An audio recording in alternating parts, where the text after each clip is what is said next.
Ove je zime Velebit bio dugo bez snijega. Sve do nove godine planinske su livade bile tek mjestimično prošarane bijelim pokrivačem.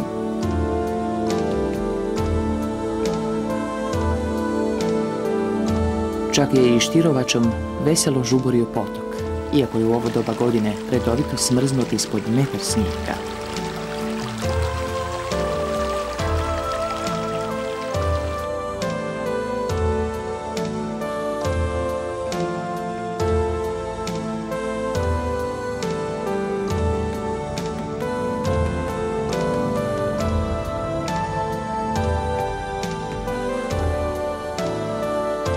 Zvijeri prve predosjete promjenu vremena i pred olujom traže zaklon. Na planini, kao što je Velebit, ta je pojava lako uočljiva.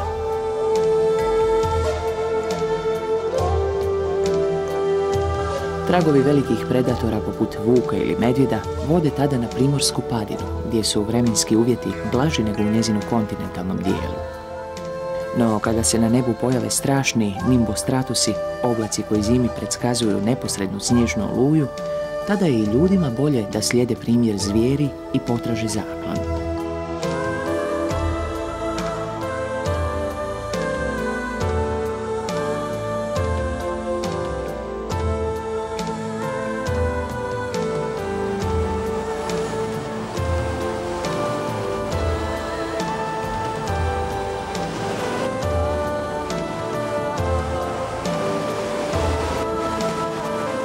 Mlati bura preko primorske padine, na kojoj se tu i tamo još može pronaći sklonište u brojnim srušenim i napuštenim selima.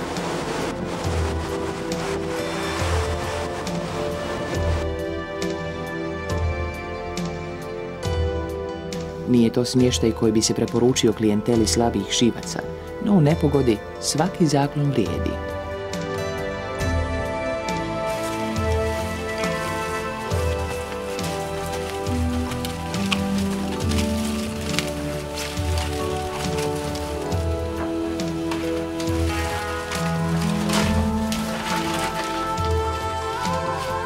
Ledeno granje i peć koje odavno ne vuče dopunjuju romantiku cijele situacije.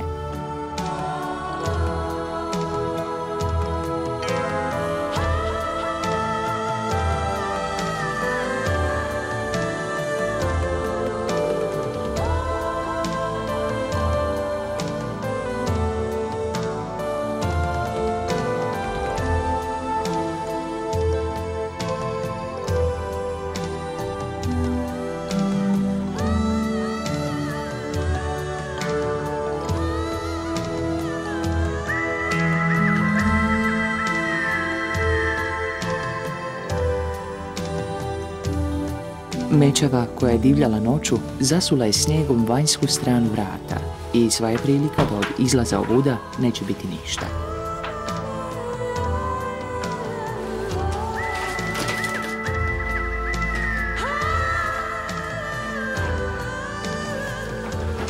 Sreća je da se podrumska vrata otvaraju prema unutra, pa se problematična situacija može elegantno riješiti.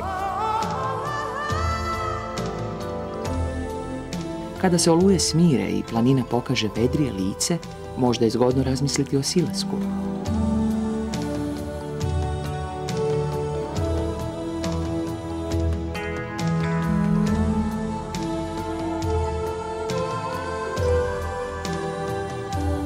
Ovoga je puta snijeg zasuo Velebit sve do mora, pa je i sama Jadranska magistrala bila zavijena u bijelo.